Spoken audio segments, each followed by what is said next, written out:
Sader qui vient de parler de ça aujourd'hui. Apprendre à innover dans sa conscience. Je sais pas au juste qu'est-ce que ça veut dire, où est-ce qu'on s'en va avec ça. Donc, on va faire probablement jusqu'à 2h30, 3h moins quart, peut-être jusqu'à 3h. Puis après ça, ça va être la période de questions. Donc,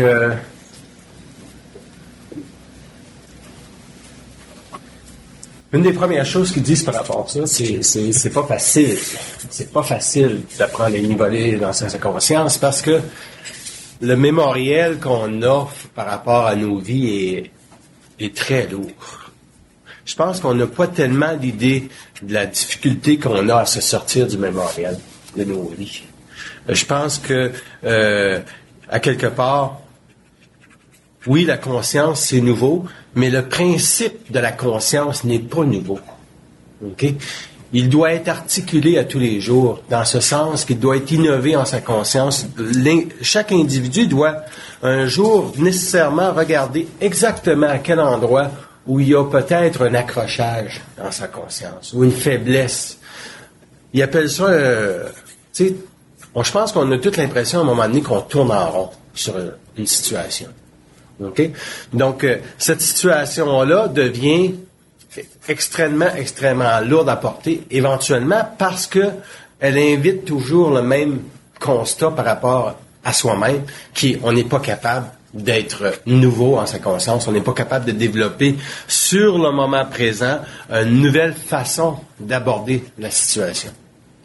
Il y a différentes façons qu'on peut prendre, par exemple, une automobile puis conduire. Il y a différentes façons qu'on peut conduire dans une journée. Je pense que vous l'avez déjà remarqué. Mais innover dans sa conscience, ça voudrait tout le temps dire se donner un peu de temps pour conduire, dans le sens que toujours pas être pressé par les événements. Pas être pressé non plus par le trafic. OK? Ça serait une façon d'innover dans sa conscience, tout simplement en étant capable de voir les distances qu'on doit se donner par rapport aux autres voitures, le temps de réaction que ça prend pour simplement changer de ligne quand on doit conduire. Parce qu'innover dans sa conscience, ça veut dire, pour eux autres, ça veut dire prendre le temps de regarder où l'ego intervient dans sa vie. Puis, notre ego intervient beaucoup plus souvent qu'on le pense en raison du mémoriel. Mais nous autres, on voit pas nécessairement ça comme de l'ego parce que c'est du mémoriel. C'est tellement collé à nous qu'on n'est pas nécessairement scient de la présence de nos mémoires sur nos vies. OK?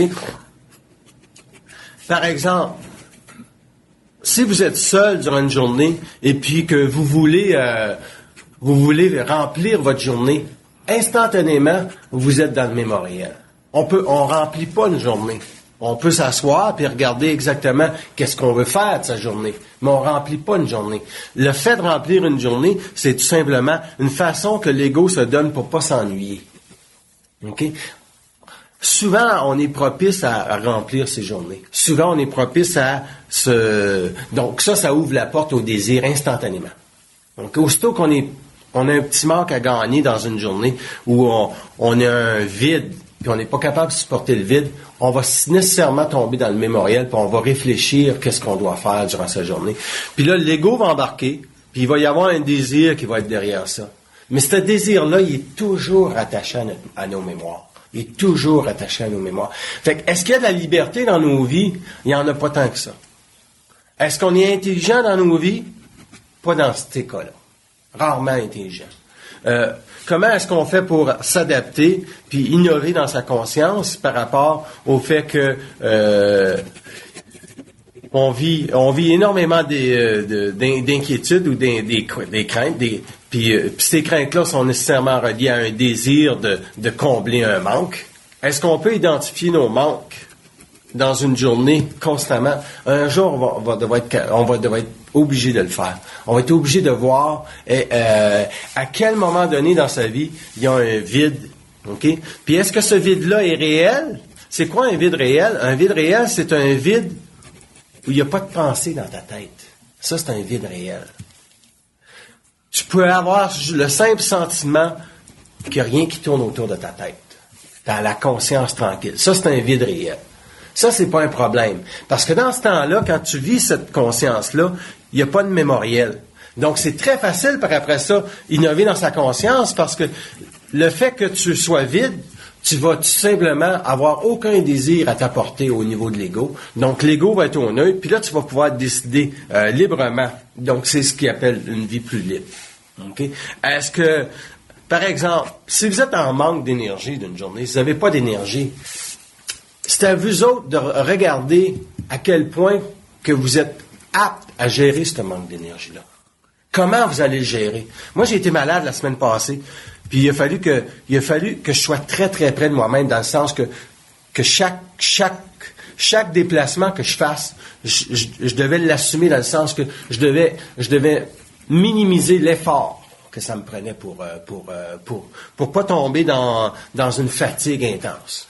Parce qu'on a toujours quelque chose à accomplir dans sa journée, puis si on peut pas l'accomplir parce qu'on est malade, c'est parce qu'on peut pas innover dans sa conscience. OK? Donc, la maladie, c'est nécessairement un médium très fort pour nous ralentir. Hein? On est tous d'accord avec ça. Pourquoi est-ce que la maladie nous ralentit? Elle nous ralentit pour qu'on se réajuste par rapport à notre mémoriel, pour qu'on soit capable de voir les mémoires qui nous affectent dans nos vies. Parce que si on a l'énergie à plein, l'ego est quand même très, très présent dans ce temps-là. OK? Puis, il agit de quelle façon? Mais il va agir d'une façon où il va vouloir se débarrasser du mémoriel, mais il ne sait même pas qu'est-ce que c'est son mémoriel. Par exemple, quelqu'un qui a tout le temps été un fonceur dans sa vie va être obligé de regarder à quel niveau du degré du fait qu'il va être un fonceur dans sa vie est lié à son ego. OK? Ça se suit? Ça se comprend ce que je dis là? Donc, si tu es un fonceur, puis on te fait arriver une absence d'énergie ou un manque d'énergie ou une baisse d'énergie, appelez ça comme vous voulez, il y a nécessairement une volonté de l'esprit à vouloir connecter avec vous autres pour que vous puissiez innover dans votre conscience. Innover, pour eux autres, ça veut dire changer la façon dont vous voyez les choses. Changer la façon dont vous voyez les choses. On a tous été confrontés à un moment donné avec l'âge de certains problèmes de santé. Puis ça nous a tous ralenti dans notre mouvement. Mais le ralentissement n'est pas un mal. OK? C'est une volonté des plans de permettre à l'ego de s'ajuster, à être plus disponible à lui-même pour qu'il puisse innover. Innover, ça veut dire reprendre le statut intelligent de son esprit et le mettre au-devant de son entité maîtresse. Pourquoi on parle d'entité maîtresse dans ce cas ici? On parle d'entité maîtresse parce que le mémoriel qu'on a, toutes les mémoires qu'on vit. Moi, c'était très simple, j'ai été malade cette semaine, puis instantanément, ils m'ont fait connecter avec une mémoire, j'avais peut-être 4 ans. 3, 4, 5 ans. J'étais obligé de regarder quelle était la mémoire. Pourquoi que j'avais ce mémoriel-là? J'avais l'impression que c'était la même chose qui se reproduisait. Donc, c'est des mémoires qui remontent. Comment ça affecte ma conscience? Mais c'est parce que si on veut innover dans notre conscience, il faut récupérer tout le mémoriel qui nous agace. Toutes les petites choses qui nous agacent. Donc, pour être libre dans sa conscience, puis innover, ça veut dire prendre le temps de redistribuer l'énergie qu'on a dans ses corps. Mais si on est trop sur un élan, OK, on a toujours la volonté de faire. Mais la volonté de faire, c'est pas la volonté d'être. La volonté de faire, c'est l'ego qui est placé devant pour être. Alors que la volonté d'être, c'est d'être dans l'esprit pour reconnaître la présence de la lumière dans sa vie. Il y a une crise de différence. Dans le sens que si tu es présent en esprit, tu as la volonté d'être dans ta lumière pour tout simplement générer dans ta vie suffisamment d'énergie pour vivre la journée que tu es supposé vivre. Puis savoir exactement où tu dois aller. Moi, je sais que j'ai été coupé pendant 2-3 jours. Ça, c'est sûr. J'avais aucune voyance prépersonnelle de ce qui m'arrivait. J'étais dans le vide continu. Tout le temps dans le vide. Mais dans ce vide-là, il y avait le plein de l'esprit. S'il n'y avait pas le plein de l'esprit, t'es pas capable de vivre le vide.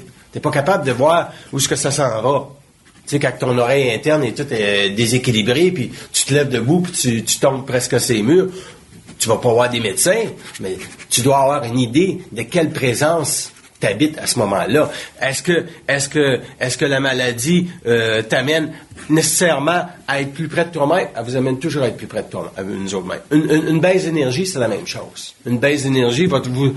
Donc, ce qu'ils semblent dire, eux autres, ils semblent dire que la maladie, c'est le meilleur moyen pour eux autres de vous permettre d'innover dans votre conscience. Tu sais, on peut parler des finances. Les finances, généralement, vont créer des chocs vibratoires au niveau des gens pour qu'elles autres, à un moment donné, cessent un certain mouvement qui peut être négatif dans leur vie. OK? Manquer d'argent, ça ne devrait pas exister. Parce que vous devriez toujours avoir conscience des plans. Vous manquez jamais d'argent. Vous avez l'argent que vous avez besoin pour être apte à gérer votre conscience dans le moment présent. OK? On manque jamais d'argent. Puis vouloir en gagner, ça, c'est définitivement du mémoriel. T'as pas à vouloir gagner d'argent. Pourquoi? Parce que c'est le médium le plus astral qu'il n'y a pas sur la planète, vouloir gagner de l'argent. Il y a tellement d'illusions qui sont reliées à cette dimension-là de l'argent. Vouloir gagner de l'argent, on devrait barrer ça de notre vocabulaire. On devrait plutôt parler de rencontrer le besoin réel. Rencontrer le besoin réel que l'homme doit développer pour permettre à sa lumière d'être ce qu'il est. Donc, si vous êtes dans un besoin d'avoir plus d'argent, vous n'êtes pas en train d'innover dans votre conscience. Vous êtes en train de cracher du mémoriel sur votre vie, dans le sens que vous n'êtes pas capable de regarder qu'est-ce que les autres veulent vous faire vivre à travers ça. C'est ça, innover dans sa conscience. De regarder qu'est-ce que les autres ils viennent faire dans votre vie. Comment ils viennent gérer ça. Tu sais, si tu perds 10 000 $ à la bourse, qu'est-ce que tu fais? Tu dois savoir que c'est les autres. Sinon, tu vas le prendre personnellement. Ça veut dire, si tu le prends personnellement, ça veut dire que mémoriellement, il y a une mémoire que tu n'es pas capable de voir. Tu n'es pas capable de voir le trademark qu'ils ont sur ta conscience. Puis le trademark qu'ils ont sur ta conscience, c'est peut-être que à chaque fois, l'entité maîtresse t'amène à vouloir te sortir d'un mauvais pas, alors que dans le fond, le mauvais pas, c'est pas nécessairement mauvais. Il y a toujours, mais c'est difficile de vivre sa conscience sans la réfléchir, parce que on est dans une conscience mémorielle au niveau de la masse. On privilégie beaucoup le mémoriel au niveau de la masse. Parce que vous prenez n'importe quelle discussion qu'on peut avoir sur le port du voile, puis toutes ces choses-là, comment qu'ils appellent ça? Accommodement raisonnable. Si vous pouvez voir tout le discours de l'accommodement raisonnable, c'est drôle, il n'y a jamais personne qui parle d'intelligence à ce niveau-là. Ils sont pas capables de définir qu'est-ce qui est intelligent. Oui, c'est intelligent possiblement pour les gens en Arabie Saoudite de vivre la façon dont ils vivent. Oui, c'est intelligent parce que le mémoriel de leur conscience, le mémoriel de leur race, les oblige à être qu'est-ce qu'ils sont à ce niveau-là. Mais quand on arrive au Québec, puis on a voulu sortir la religion de l'école, puis ça a été fait, puis on n'est plus capable maintenant de justifier une ligne de conduite, on n'est plus capable d'innover dans sa conscience parce que la mémoire de la race des autres continents, ou des autres races, tout simplement, vient nous attaquer sur notre propre continent, qui est le Québec, ou l'Amérique du Nord. Donc, c'est très difficile pour le Québec d'innover, mais il va être capable de passer à travers il va se donner des règles, OK, pour essayer d'encadrer ça, mais il va être capable de passer à travers parce que la colère du Québec, du Québécois est suffisamment grande en 2007 pour lui permettre de tout rejeter, tout fondement astro, OK, sur sa conscience. L'homme québécois est un homme libre. La femme québécoise aussi. Alors que l'homme planétaire n'est pas un homme libre. C'est un être mémoriel qui va donner beaucoup d'importance à sa mémoire. Le peuple américain, c'est un peuple libre. Même si le mémoriel qui sert à faire ce qu'ils ont à faire, c'est quand même un peuple libre. Pourquoi c'est un peuple libre? Parce qu'ils ont toujours innové dans leur conscience en tant que peuple. C'est ce que le Québec est appelé à faire, à innover dans sa conscience. Comment tu adresses ça, donc, l'accommodement raisonnable, d'une façon, de leur point de vue? Ils disent, de leur point de vue, ça n'a pas sa place au Québec. Pourquoi? Parce que les individus sont trop éveillés à l'endoctrinement de la religion derrière le principe de l'accommodement raisonnable. Donc, ils sont trop éveillés. Pourquoi ils sont trop éveillés? Parce qu'ils ont été capables de voir l'endoctrinement de leur propre religion catholique sur leur conscience. Ils ont vu comment cette conscience de masse-là les a empêchés eux autres mêmes d'être libres.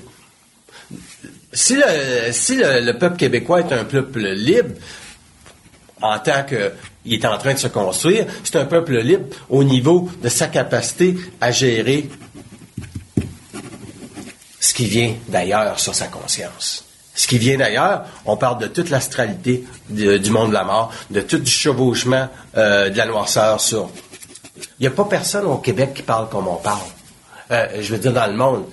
Mais très peu au Québec aussi qui parlent comme on parle, mais ça a été établi en 1969, mais il y a un retour karmique à ça. Vous avez peut-être remarqué que plus vous vous conscientisez, plus vous êtes attaqué. Parce que le mémoriel des gens qui vous entourent va être utilisé contre votre propre psyché, contre votre propre conscience. Donc, ça demande quoi? Ça demande à l'homme d'être vigilant constamment. Parce on ne peut pas innover dans sa conscience si on n'est pas vigilant constamment.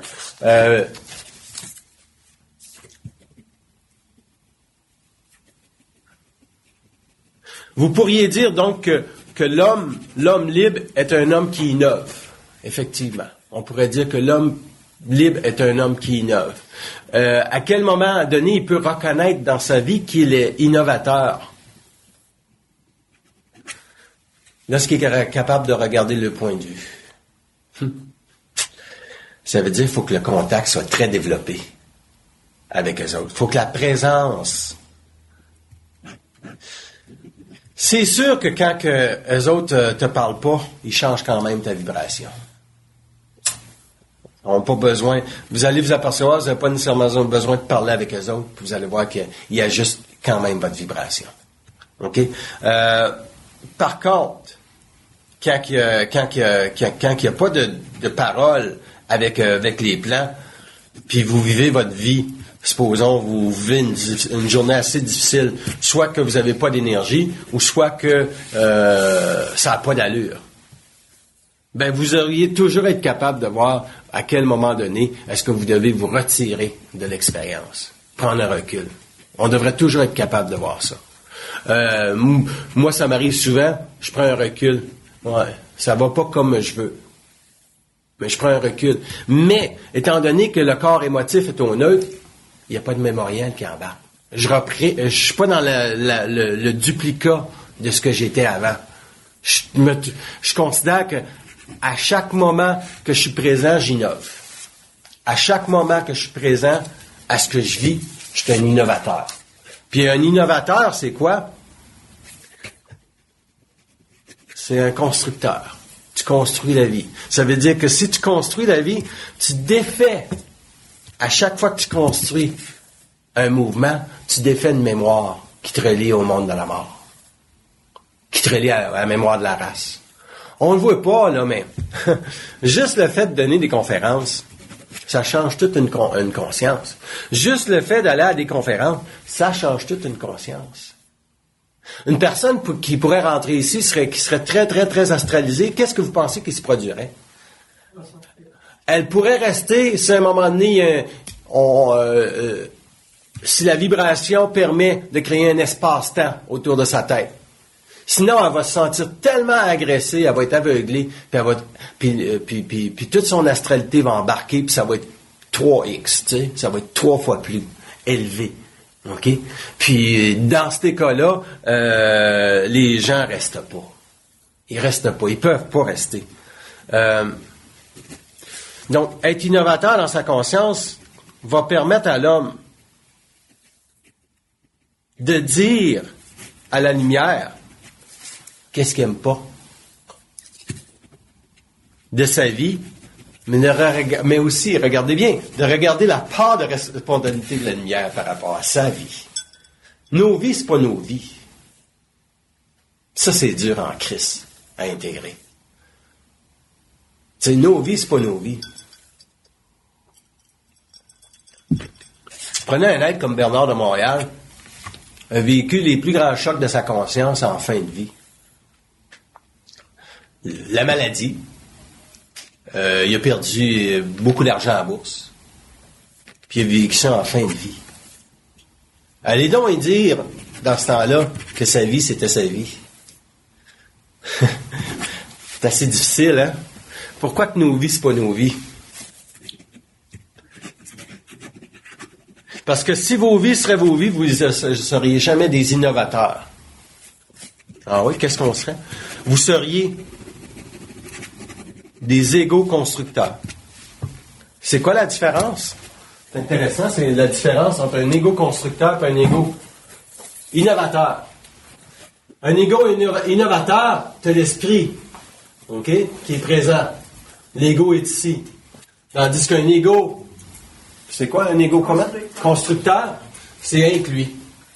Puis, je pense qu'on est confrontés, nous autres, la plus grosse difficulté de l'homme en 2007 et de la femme, c'est de dire, tabarnak, c'est-tu moi qui est dans le champ ou c'est toute la société qui est dans le champ? Mais si on la regarde au niveau de l'égo constructeur, on peut très, très, très bien voir que c'est lui qui est en puissance en société aujourd'hui. C'est lui qui est en puissance. L'égo constructeur. Celui qui a suffisamment de mémoriel pour backer up sa parole dans le sens qui peut être philosophique, puis ça va passer. Ça fait que l'accommodement raisonnable, comment il va discuter ça? C'est au niveau philosophie. Ben, il discutera pas au niveau de la liberté.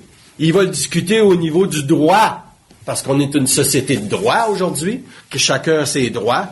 Il va dire, oui, mais si on décide au niveau du droit qu'on veut éliminer le port du voile dans nos écoles, ben, c'est bon. Qu'est-ce que tu veux dire de plus? Mais s'il parlerait au niveau de la liberté que ça procure à un peuple,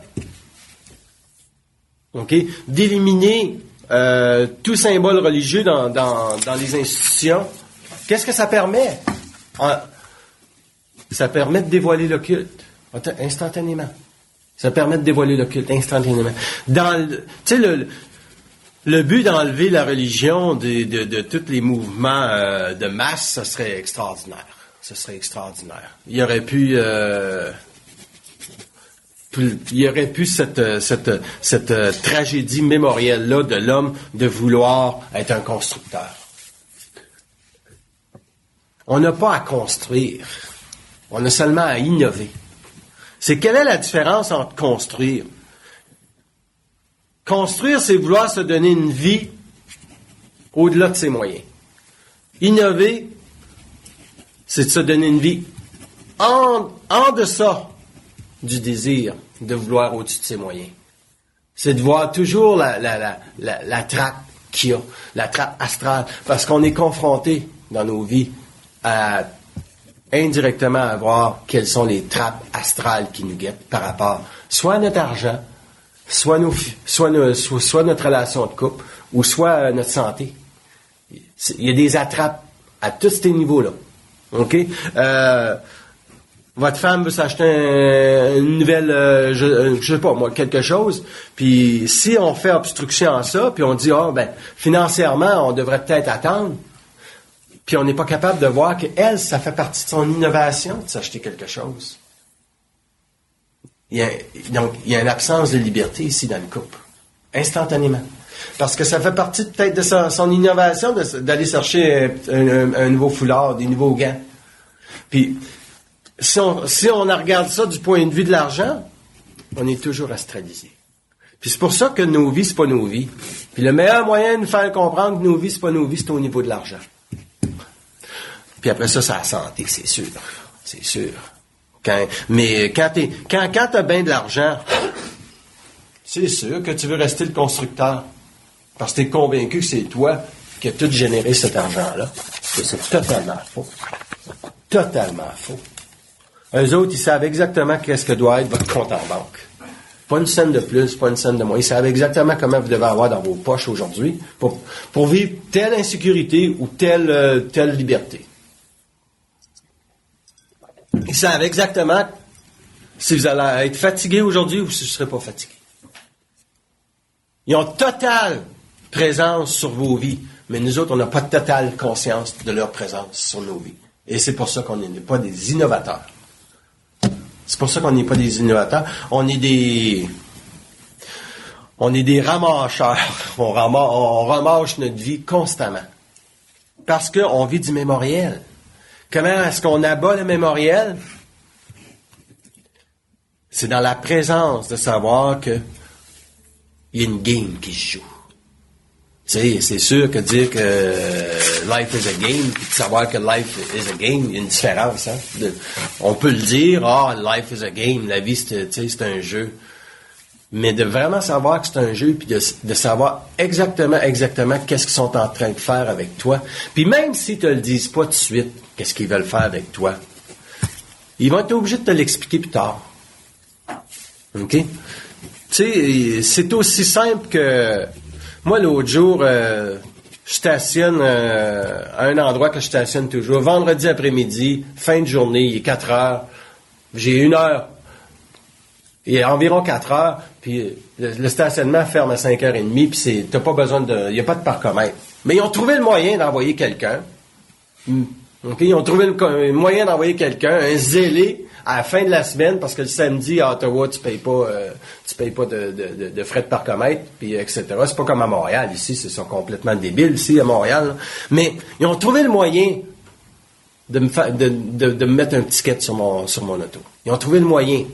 Ils ont trouvé le gars exact qui dit, il y a tel auto, là, qui est stationné là, un vendredi après-midi, va chercher, tu sais. Puis lui, il le voit pas, mais il fait sa job. Mais moi, qu'est-ce que ça vient faire dans ma vie? La première chose j'ai dit, pouvez-vous me laisser tranquille, ma gang de sacrement? Je peux-tu être tranquille à un moment donné? Puis, je les ai engueulés pour au moins un bon 2 heures. Puis c'est dans ces cas-là qu'on voit que l'homme a beaucoup de colère contre ce que les autres veulent faire. Puis d'un autre côté, nos vies, c'est pas nos vies. Comment tu vis l'équilibre de ça? C'est ça qui est intéressant, hein? Que nos vies, c'est pas nos vies, puis ils peuvent faire tout ce qu'ils veulent. OK? Comment vivre l'équilibre de ça? Seulement dans la présence de pouvoir innover dans sa journée. Tu innoves un petit peu, tu te donnes un petit besoin, un besoin réel, tu combles un besoin réel, tu es satisfait pour ta journée. Vous avez remarqué, hein? Ça prend pas grand-chose pour nous autres. Mais c'est sûr que quand on est plus jeune, on n'est pas en fin de vie. On a un peu plus de désir. On veut se donner plus de liberté dans sa vie. Alors que si on est plus âgé, peut-être qu'on a plus de liberté. Puis là, il faut protéger cette liberté-là. Mais quand on est plus jeune, on a plus tendance à vouloir placer l'ego pour être un constructeur. C'est très difficile pour des gens qui sont peut-être dans la trentaine, de quarantaine, de vivre des initiations de la sorte. Pour la simple et unique raison que toute la société est en puissance à ce niveau-là. C'est une puissance artificielle, mais c'est en quel âge que tu fais de l'argent? Normalement, c'est en 30 ans puis 55 ans en société nord-américaine. Fait que on est tous accrochés au mémoriel, puis si on regarde nos vies, surtout nous autres, parce qu'on était tous placés dans le même bol à soupe. OK, ils nous ont brassés, puis ils ont dit, bon, on va ajouter un petit peu de poivre, un petit peu de sel, mais ça va être pas mal tout. OK? Les champignons, puis tout ça, c'est pour les autres. Nous autres, c'est le poivre puis le sel, une soupe au poivre et au sel, ça veut dire qu'ils nous gardent juste toujours un petit peu borderline. Juste un peu borderline. Vous allez vous apercevoir à un moment donné que vous êtes plus débalancé, par contre. Ça, c'est le principe intéressant parce que vous êtes suffisamment innovateur pour plus vous faire débalancer dans votre vie. Qu'est-ce que ça veut dire se faire débalancer? C'est que le corps émotif est sollicité par l'énergie mémorielle. C'est-à-dire que l'entité maîtresse réussit à vous soutirer de l'énergie, puis elle réussit à vous faire réfléchir suffisamment que vous pensez que c'est vous autres le problème. Donc, dans ces cas-là, vous n'êtes pas un innovateur. Parce que vous n'êtes pas capable d'avoir la présence de voir que c'est les autres qui ont organisé la pièce de théâtre. C'est les autres qui ont organisé la pièce de théâtre. Puis c'est les autres qui les organisent toutes les pièces de théâtre. Est-ce qu'on est innovateur quand on sait ça tout le temps? Oui. Pourquoi? Parce qu'on peut parler librement la vie. Parce que quand tu peux parler librement la vie, tu t'en crisses-tu que ta vie, ça soit ta vie? T'attaches aucune importance à la vie. La seule chose qui compte pour toi, là, c'est d'avoir la crise de paix. Puis, avoir la crise de paix, ça veut dire qu'il n'y a rien qui tourne autour de ta tête, esti. Il n'y a rien qui tourne autour de ta tête. Ça veut dire que tu es tout le temps libre de voir où tu vas aller dans ta journée. Tu te lèves le matin, tu te dis, ouais, c'est ça que je veux faire. Puis, si tu es débalancé, c'est parce que tu n'es pas assez présent. Puis, ils vont te ramasser. On se fait tout ramasser à un moment donné. Mais le principe de paix, moi, c'est sûr que l'étiquette qu'ils m'ont donnée, j'ai été innovateur. Pourquoi? Parce que je les ai envoyés chier, je les ai engueulés pendant... Puis tu es obligé d'avoir de la haine contre le culte. Pas parce que tu dis qu'ils sont pas intelligents. C'est sûr que tu vas les questionner sur leur fondement par rapport à gang de sacrement. Je peux-tu avoir une journée tranquille? C'est possible que vous intervenez pas dans ma crise de vie à n'importe quel niveau. Les autres, ils vont tout le temps dire c'est impossible. Fait que pourquoi ils ont engueulé? Parce que l'homme, faut qu'il développe sa haine contre le culte. Est-ce que c'est une innovation? Oui, c'est une innovation, puis c'est Bernard qui l'a découvert à un moment donné que la haine contre le culte doit être totale. Sinon, on va être des marionnettes. Est-ce que, en disant nos vies, c'est pas nos vies, on est quand même des marionnettes? Si tu sais que eux autres n'ont pas la vérité absolue sur ta conscience, t'es plus une marionnette. Pour eux autres, ils sont des années-lumière, okay, devant nous autres. Ils savent exactement comment on va agir, puis quelle doit être nos vies. Mais à un moment donné, il faut que l'homme se retourne contre ça, puis qu'il se révolte. Il faut qu'il soit capable de dire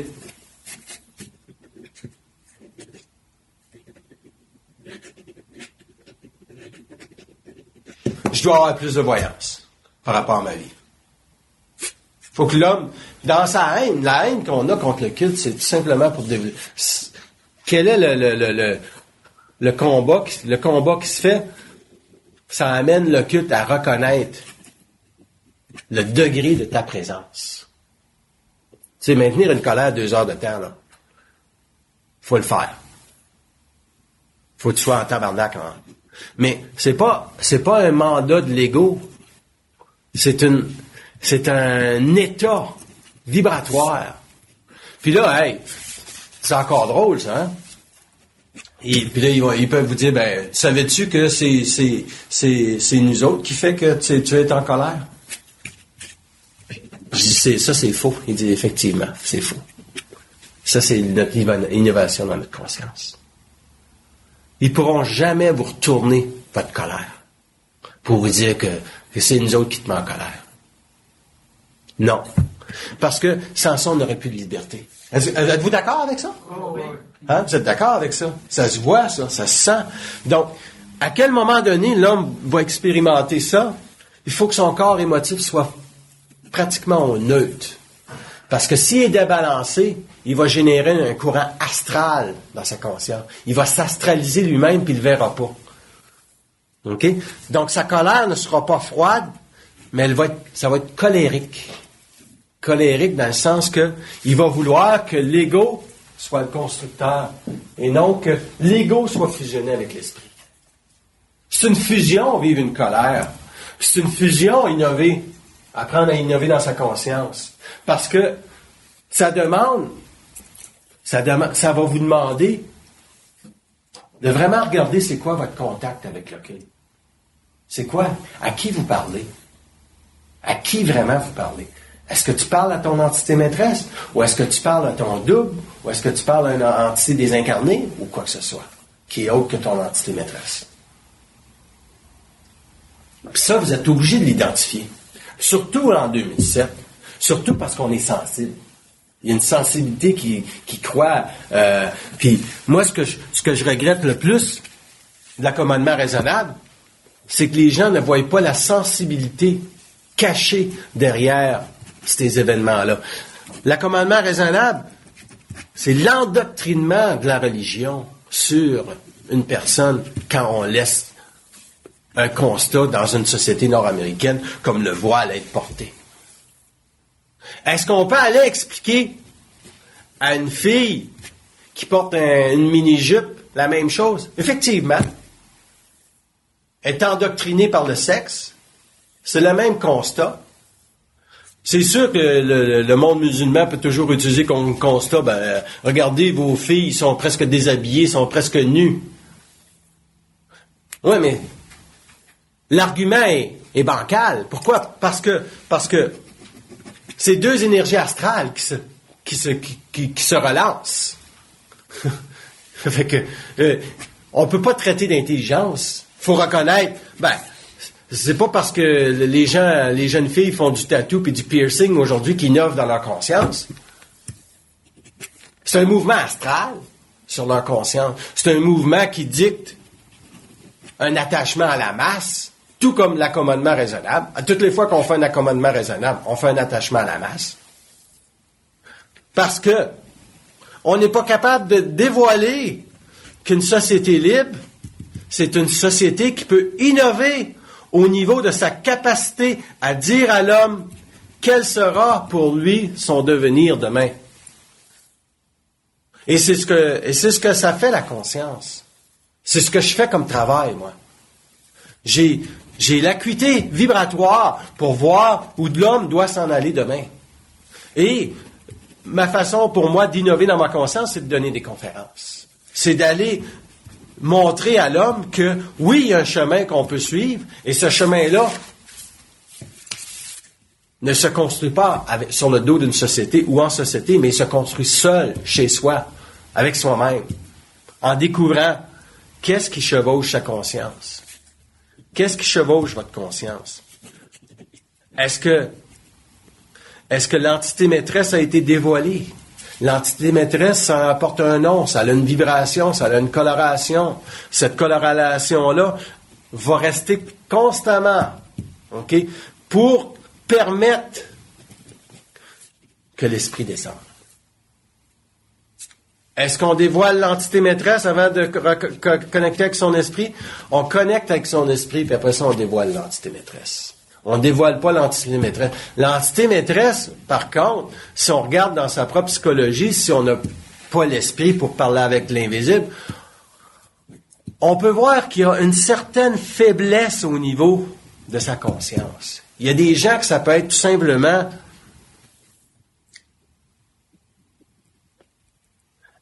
être trop pacifique dans sa conscience. Vous avez pas assez de violence, c'est trop pacifique. Une violence, mais c'est pas une violence physique qu'on parle, c'est une violence au niveau de l'occulte qu'on parle. Donc, pour une personne qui est trop pacifique, qui est pas capable d'adresser, il dit, vous voulez un exemple de ça, c'est les États-Unis. Si les États-Unis seraient pacifiques dans leur conscience en tant que peuple ou en tant qu'organisation mondiale, il y aurait quelqu'un d'autre qui aurait pris la place. C'est évident. C'est évident. Puis pourquoi que les autres ne veulent pas être pacifiques? Parce qu'ils savent très bien qu'est-ce qui se dessine à l'horizon.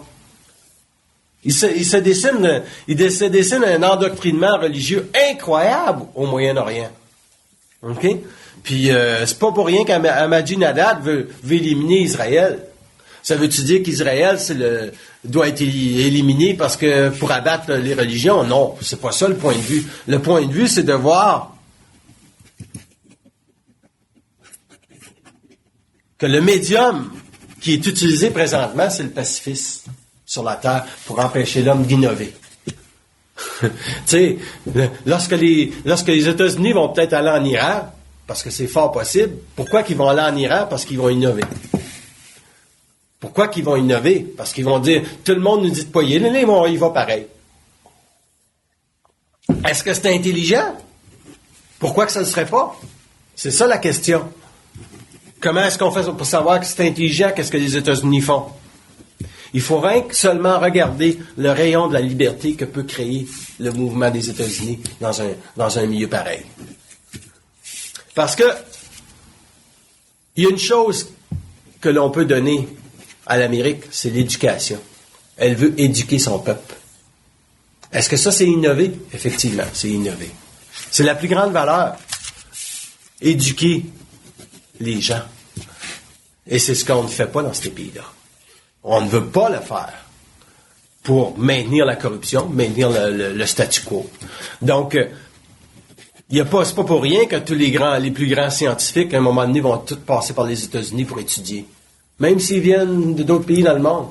Parce qu'ils sont capables d'innover. C'est un peuple innovateur. Est-ce qu'ils vont l'être pendant les 100 prochaines années? Fort possiblement qu'ils vont être capables d'innover pendant les 100 prochaines années. Au niveau de leur violence envers l'endoctrinement au non-respect des droits de l'homme. Ça, ils vont le faire. Le peuple québécois, lui, sa violence va être au niveau de l'endoctrinement, des forces occultes sur la conscience d'une personne sur la Terre, qui veut dire l'accommodement raisonnable. Donc, les États-Unis, c'est la guerre, nous autres, c'est l'accommodement raisonnable. Mais est-ce que le combat est le même? Le combat est le même. La destinée de l'homme va se rencontrer à travers ça. Pourquoi? Parce que ça prend une violence incroyable pour dénoncer tout ce qui est en haut. Faut pas être pacifiste dans sa conscience.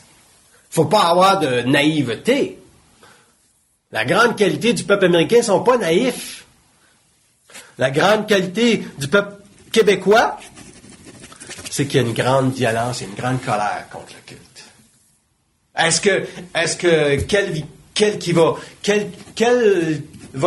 Lequel va générer une plus grande synergie au niveau des forces de la lumière? Le peuple québécois. Parce que lui, il va être capable, il va être apte à reconnaître qu'est-ce qui se passe, alors que les Américains, ils sont pas aptes à reconnaître qu'est-ce qui se passe. Ils connaissent pas le plan d'ensemble de leur mouvement. Alors que, si je demande à n'importe qui ici, vous êtes très scients de qu'est-ce que ça veut dire innover dans sa conscience. Vous êtes très scients de ça. Pourquoi? Parce que vous avez suffisamment souffert. Vous n'êtes pas dans le American Dream. Ici, on n'est pas dans l'American Dream. On ne protège pas des valeurs monétaires. Le peuple québécois, ça n'a jamais été un peuple qui protège des valeurs monétaires. Ça a toujours été un constructeur, oui, mais aussi un innovateur au niveau de sa technologie. On peut le reconnaître ici au Québec avec Bombardier. Il s'est fait de grandes choses, il va s'en faire encore. Mais ça demeure quand même un peuple de masse. Pour le moment, c'est pas un peuple qui s'est défini. Pourquoi que c'est pas un peuple qui est défini? Parce que l'innovation de la conscience n'est pas assez nouvelle à chaque individu. Il y a trop d'individus encore qui dealent avec l'entité maîtresse puis ils savent pas. Il y a peut-être quoi? La conscience, Bernard de Montréal a peut-être touché 5 à 10 000 personnes au Québec. Puis de ces 5 à 10 000 personnes-là au Québec, il y en a peut-être 100, 150 qui peuvent vraiment, vraiment parler avec le culte et dénoncer le culte d'une façon quotidienne. Donc, c'est pas grave. Le but n'est pas de mettre un chiffre, mais le but est de savoir que oui, l'homme s'en va vers ça. Oui, l'homme va innover. Pourquoi? Parce qu'il a besoin de reconnaître un jour que lui aussi, il peut aller au combat contre les forces occultes. Parce que Bernard, s'ils l'ont retiré, à un moment donné, c'est pour que l'homme se libère de sa vibration. Pour que chaque individu connecte lui-même avec sa propre vibration. Qu'il soit un peu plus... Parce qu'à un moment donné, Ça n'a jamais été sectaire, ça ne l'aurait jamais été. Mais il y a des gens qui attachaient des valeurs à cet homme-là qui n'étaient pas réelles. Et sa mort, la façon dont il est mort, pour plusieurs personnes, c'était une incompréhensibilité incroyable. Mais si vous innovez dans votre conscience, puis vous allez demander pourquoi qu'un initié va mourir d'une telle maladie, puis ils vont vous dire parce qu'il doit créer un choc suffisamment grand pour que les gens passent à d'autres choses. La même chose avec le Christ qui est mort sur la croix. C'est une souffrance abominable pour le peuple, mais la différence entre le Christ et Bernard de Montréal, c'est que Bernard de Montréal avait déjà annoncé aux gens qu'est-ce qu'il allait faire. Alors que le Christ, lui, a maintenu l'état mythique de son personnage sur la terre. Il y a une différence. Donc, lui, il a protégé l'homme, Bernard a protégé l'homme en annonçant que sa mort ou que sa maladie, c'est une belle maladie. Est-ce qu'on peut voir l'innovation dans sa conscience à ce niveau-là? C'est facile. Vous avez qu'à regarder la liberté qui se donnait et la liberté qu'il donnait aux gens de ne pas le mettre dans une souffrance qu'il ne voulait pas être.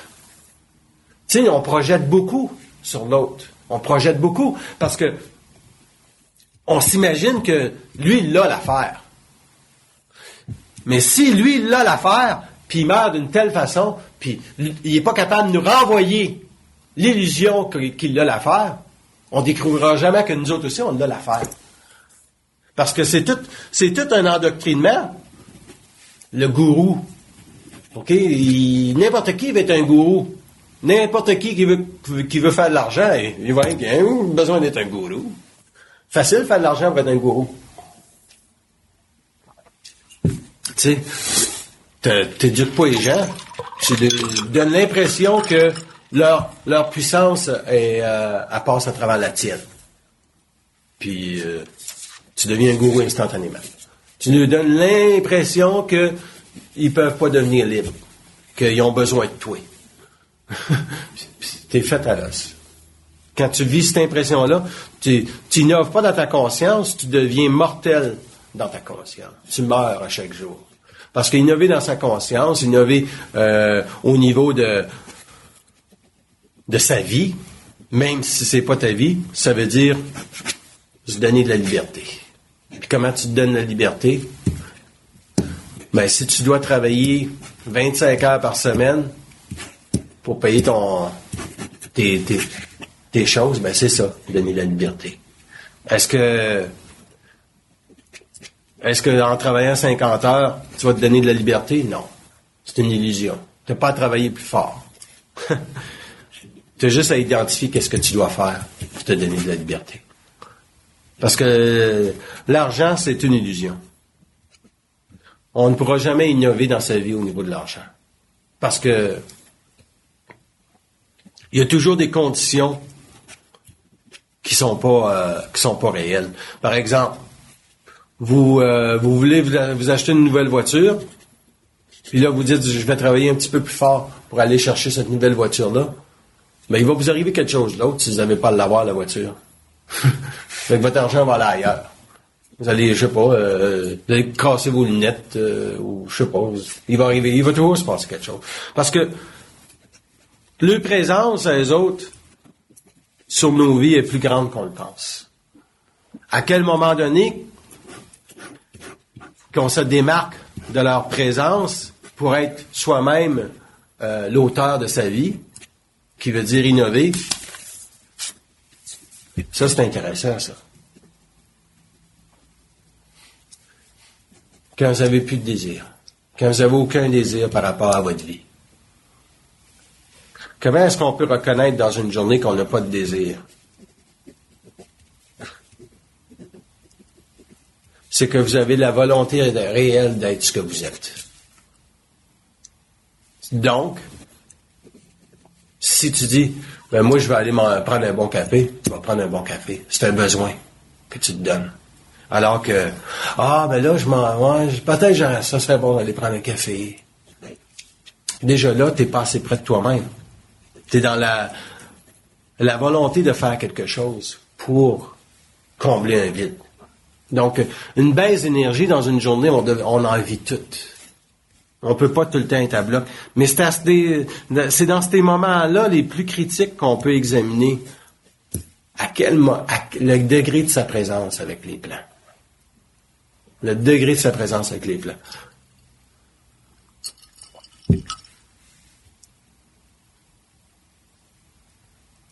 Il dit, si vous allez innover dans votre conscience, vous allez être surpris des changements qui vont s'opérer en vous. Ah oui? Pourquoi? Parce que vous allez vous surprendre à être un individu qui parle la vie sur le temps, au lieu de la réfléchir.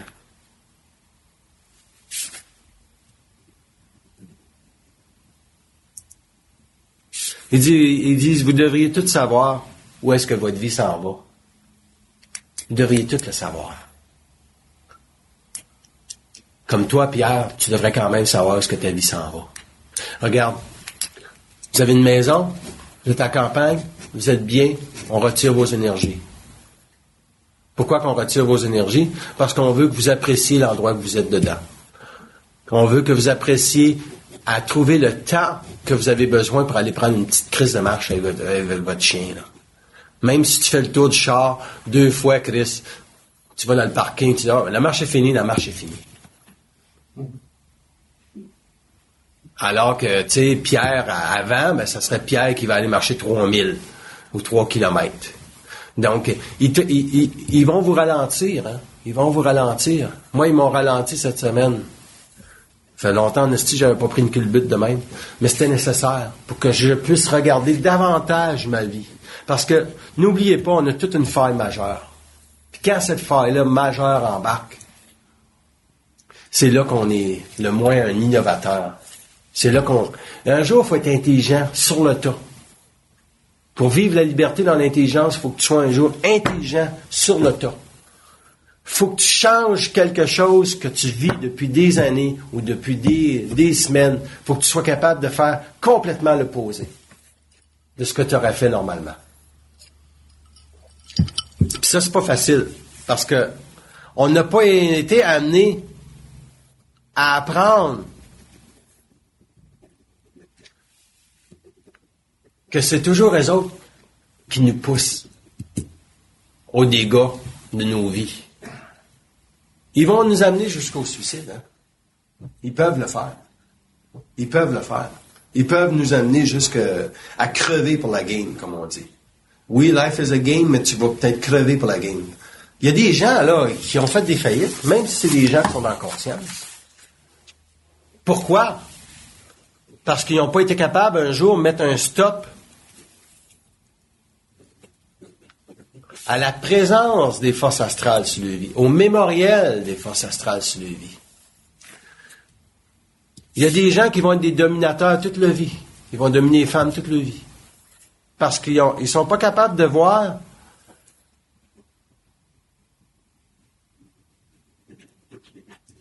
que l'entité maîtresse s'accapare de leur psyché pour leur donner l'impression qu'ils aiment la femme. Donc, parce que la valeur réelle de l'amour en ce moment sur la Terre, elle n'est pas là. Elle n'est pas là. Donc, mais la valeur de laisser l'autre libre, elle est réelle. C'est la seule façon que vous pouvez savoir dans votre couple si vous êtes intelligent ou pas. Si l'autre est toujours libre dans votre présence. Si l'autre n'est pas libre dans votre présence, il y a une domination. Donc, s'il y a une domination, vous devez regarder de quelle façon que ça rentre. De quelle façon que la conscience de l'autre est affectée par cette domination-là. Comment ça rentre? Ben, premièrement, il y a un mémoriel, il y a une entité maîtresse qui est derrière, puis ça rentre, puis elle va essayer de vous le refiler. C'est sûr, pour s'accaparer votre psyché, pour que vous vivez de la culpabilité, pour vous dire, ben oui, tu as raison. Alors que c'est pas vrai qu'il a raison, Chris. Mais c'est subtil, hein? Tu sais, être en couple, c'est une grande science de la vie d'apprendre à laisser l'autre libre. Pourquoi? Parce que le visage de l'amour a été tellement barouetté.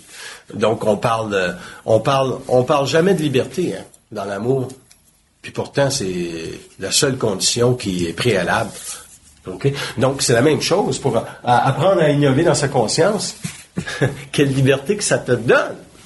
Sur le tas. Tu devrais le voir tout de suite. Tu devrais le voir tout de suite. La liberté que ça va te donner. Tant au niveau des plans que de la matière. Parce que nous autres, moi, ce que je mets en relief constamment avec eux autres, c'est sacrement, pouvez-vous me laisser tranquille pour aujourd'hui, tu sais? Vous me laisser tranquille. Vous minimisez encore ma liberté en venant me faire donner un autre ticket. Bien, le fond, ils vont me dire, non, minimise pas ta liberté. Je vais dire, sacrement, c'est pas reposant pareil. Ça change ma vibration. Ça, ils sont d'accord. Ils disent, effectivement, c'était simplement pour changer votre vibration. Puis là, je leur pose la question, donc, vous n'avez pas minimisé ma liberté? Ils vont dire, absolument pas. Puis ils me demandent à moi, ils disent, est-ce que vous trouvez qu'on a minimisé votre liberté? Je dis non. J'étais obligé de répondre non. Pourquoi? Parce que je suis capable de voir la portée vibratoire de la liberté que j'ai acquérie par rapport à l'expérience. Oui, on veut pas évoluer, mais ça évolue pareil. Notre but, nous autres, c'est pas d'évoluer. C'est d'avoir la crise de paix. Mais eux autres, leur but, c'est de nous faire voir à quel niveau de conscience, quel facteur ou quel accommodement raisonnable qu'on accepte dans nos vies et qu'on ne voit pas. Il y a beaucoup de facteurs qu'on tolère dans sa vie puis qu'on considère que ça comme ben c'est moi ça. Non, c'est pas moi. Non, c'est pas toi. Comme moi de dire, oh tabarnak, moi, tu sais, moi, encore un crise d'étiquette. Puis là, tu peux dire, j'aurais dû mais non, t'avais parfait, ils ont trouvé la personne parfaite. Quand tu organises toute la game, quand tu sais que c'est tout le temps les autres, tu vis rien. Tu dis, bon, un autre ticket. C'est vide dans ta tête. Tu tombes pas dans sacrement. Je vais voir si j'avais besoin de ça. Ça, c'est de la réflexion. La réflexion. Tu sais, quand il nous arrive quelque chose, on a tendance à réfléchir parce qu'on n'est pas capable de voir que c'est tous les autres qui organisent la game. Nos vies, c'est pas nos vies. La seule chose qui compte, c'est notre vibration. C'est ta vibration. Puis, comment tu vas innover dans ta conscience? C'est eux autres, ce qu'ils veulent te permettre, ce qu'ils veulent permettre à l'homme, en lui créant des chocs, c'est qu'il soit innovateur dans sa conscience, qu'il devienne instantanément intelligent. Donc, je lui pose la question, est-ce que, à travers l'étiquette, j'ai été intelligent? Ils disent oui. Je vais lui demander pourquoi. Parce que moi, je n'étais pas convaincu, là. Ils disent parce que c'est de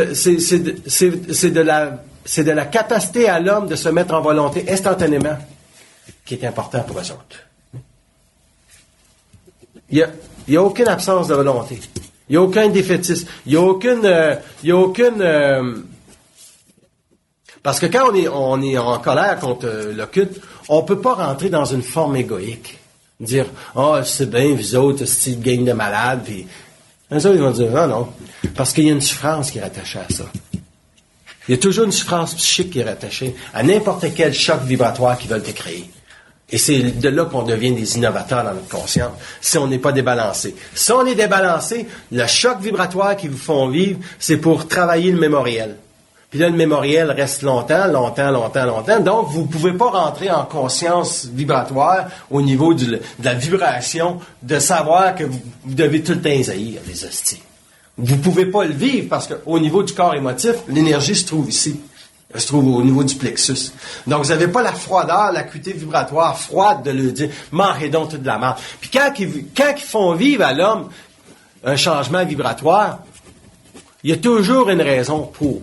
Alors que quand ils font vivre un choc pour que le corps vibratoire, pour que l'homme descende dans son corps émotif, le but, c'est que vous nettoyez du mémoriel. Il y a encore un but à suivre, mais c'est que c'est beaucoup, beaucoup plus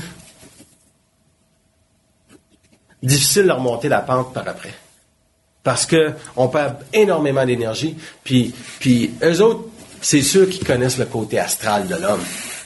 Ils connaissent votre entité maîtresse, ils savent exactement comment ça va travailler. Ils sont 3 là en haut, là, généralement. Là. Puis là, ils disent, on va faire vivre ça. Puis là, ils disent, il va-tu vivre ça comme ça? Moi, je pense qu'il va vivre ça comme ça. Puis là, pas mal le mec, il va vivre ça comme ça. Puis là, ça fait que là, il t'envoie le choc, là, puis là, t'es dans le corps émotif, là, puis tu fais, finalement, c'est ça qu'on pensait. Fait qu'on est marionnettisé totalement. Alors que si tu es capable d'innover dans ton esprit, puis tu sais que c'est les autres, tu n'es pas marionnettisé. Parce que ta colère n'est pas l'institutionnalisation du marionnettisme de l'homme dans la matière, mais le retour du feu cosmique de l'homme dans la matière. Ça veut dire quoi, le retour du feu cosmique de l'homme dans la matière? C'est-à-dire qu'il est un innovateur. Il peut parler avec la lumière. Il peut lui dire telle chose, là. Vous voulez faire quoi avec ça? Si je lui demande, moi, par rapport à ma vie personnelle, telle chose, qu'est-ce que vous voulez faire avec ça? Ils veulent pas que j'aille trop vite, moi. Je suis un petit vite. Fait que, tu sais, des petites passes, là, j'en ai fait souvent dans ma vie. Fait que, tu sais, si je regarde le mémoriel qui m'est relié, là, il dit, c'est fini les petites passes, là. Je peux passer à go, collecter 200 piastres, puis après ça, aller, c'est quoi la petite carte jaune, community, là? Puis là, puis il dit, retourne dans la go, pas, non, ça n'existe plus, ça. On a eu ça à un moment donné quand on était jeune, hein? On avait des petites vitres puis ça passait. Mais aujourd'hui, là, c'est serré. Les petites vitres, là, ils sont pas mal plus vite que nous autres. Puis quand tu es capable de vivre le fait qu'eux autres ont probablement 20 000 ans d'évolution sur ta conscience, puis on a une grande genèse de qu'est-ce que l'homme va être demain, tu vas accepter d'être dans cette genèse-là pour étudier avec eux autres où est-ce que l'homme s'en va, instantanément. Au lieu de remâcher de la colère ou de vouloir... Tu peux pas tout le temps être en colère contre les autres. C'est impossible. Tu peux pas. Tu vas brûler tes corps. Mais à un moment donné, faut que tu sois capable de voir où est-ce qu'ils veulent t'amener. Parce que si vous vivez pas ça, c'est un accommodement raisonnable. Ce serait vu comme un accommodement raisonnable. Ce serait vu comme l'homme n'a pas le droit d'être libre. Puis eux autres n'ont jamais parlé d'accommodement raisonnable. Ils ont toujours parlé de liberté avec l'homme. Parce que votre intelligence ne doit pas être assujettie à aucune forme d'autorité dans la matière. Votre intelligence, c'est votre feu. Okay? Le feu du Moyen-Orient, qui est un feu astral, qui veut nous dire comment est intelligente la société québécoise, puis nous autres, on n'est pas capable de retourner ce feu-là, c'est l'accommodement raisonnable. C'est ça que ça veut dire. Tu sais, c'est très difficile pour nous autres de se mettre en vibration, supposons, d'un endroit public, hein. Parce que là, tous les regards des autres vont être sur notre conscience. Ils vont dire, ben Chris, il est pas correct, lui, c'est un malade. Alors qu'un jour, vous allez tout porter à le faire. Tout devoir être en autorité sur l'astralité des consciences qui veulent vous assujettir au mouvement de la masse. C'est quelqu'un qui est en ligne devant vous, là, au magasin ou quoi que ce soit, puis il est trop près de vous autres, puis vous êtes ou derrière vous autres, puis il est quasiment sur vous autres. Tu te donnes de l'espace, tu te tasses. S'il se rapproche, tu es obligé de dire « Excusez, un peu de respect. » Puis s'il ne comprend pas, ben là, tu pourrais y crisser un coup de poing sur la gueule, mais c'est pas ça le but de la société. Parce que ils vont défendre qui, la société? Ils vont défendre l'accommodement raisonnable. Puis tu vas te mettre dans la marre. Fait que moi, l'autre jour, c'est ça. J'étais en ligne, il y a un monsieur. Je dis « Ouais. » Puis là, je me suis tassé. Il dit, est-ce que vous avez fini? J'ai dit non, je me suis tassé parce que vous êtes trop près. Mais il n'a jamais compris. Je pense qu'il était sourd dans l'oreille. Fait qu'il n'a jamais compris. Fait que là, qu'est-ce que vous voulez que je dise? Tu peux pas toujours créer des chocs non plus. Puis tu peux pas toujours te débalancer toi-même par rapport aux gens qui sont pas intelligents. Parce que l'accommodement raisonnable, c'est très facile pour des gens qui sont intelligents de parler de ça. Tu sais, tu poses la question à n'importe quel arabe, où est-ce qu'on s'en va avec ça, l'accommodement raisonnable, de vous permettre telle chose. Ils vont philosopher pendant des heures. Ils vont vous raconter toutes sortes d'arguments. Puis c'est pas le temps pour eux autres d'entendre la réponse. Fait que vous êtes mieux de vous fermer. Comme ce monsieur-là, il fallait que je me tasse. J'ai innové dans ma conscience. Je suis pas obligé d'y dire. Tu sais, être très près de soi-même, c'est une vibration. Être très près de soi-même, c'est une vibration.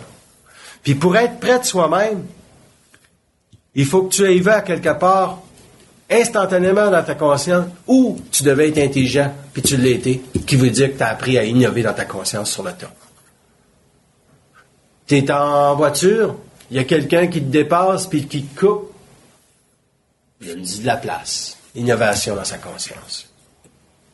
Puis la voiture, c'est vraiment une expérience de vie aujourd'hui en 2007. Là. C'est plus ce que c'était. Hein? Puis aller en public, c'est plus ce que c'était non plus. Il y a de la musique partout. Comment tu fais pour innover dans ta conscience quand il y a de la musique partout?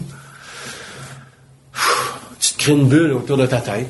Tu protèges ton aura. Puis tu regardes. Faut que tu regardes aussi à quelle mesure que ça t'affecte.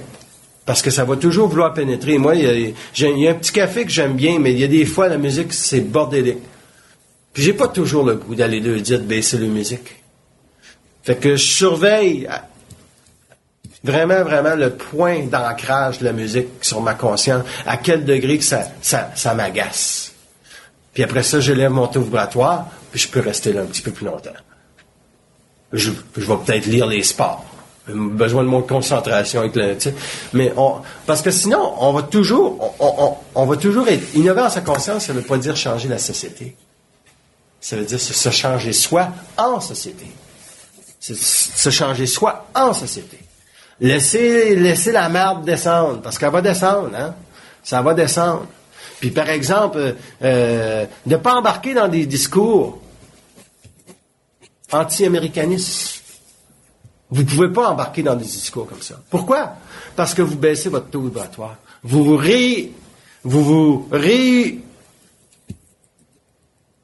n'êtes pas capable de vous redéfinir dans cette conscience-là parce que ce n'est pas réel, l'anti-américanisme. La seule liberté, c'est l'étude objective de qu'est-ce qui se passe. Puis l'anti-américanisme, c'est tout simplement une façon, c'est un accommodement raisonnable. C'est raisonnable. Ça vient de la raison. Ça vient de l'ego qui a mâché, qui a pensé, puis qui a dit, ouais, ça a de l'allure. Mais si ça a de l'allure, ça ne veut pas nécessairement dire que c'est intelligent. Parce que avoir de l'allure, c'est l'ego qui est le constructeur qui dit, ouais, on s'en va vers là.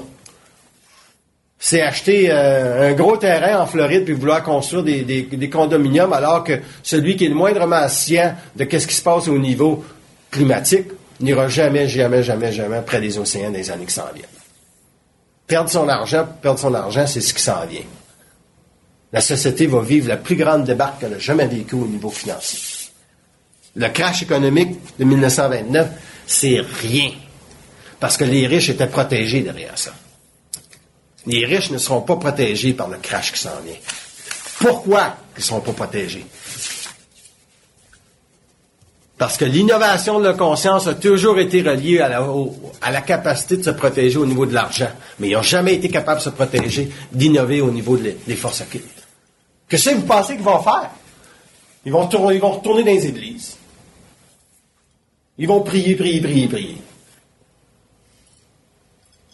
En 1929, tu priais, tu avais de l'argent, la société continuait de rouler, parce que le déséquilibre n'était pas si grand que ça, le climat était stable. Réunissez les forces nucléaires sur la planète, faites un petit dégât nucléaire, reliez ça aux forces climatiques, ça vous donne un déséquilibre total des forces planétaires. Quel centre de gravité va avoir ces gens-là? Aucun centre de gravité. Puis l'homme, en 2007, au Québec, va avoir tout ce centre de gravité-là. Ça fait des années que le Québec est préparé pour vivre ces événements-là.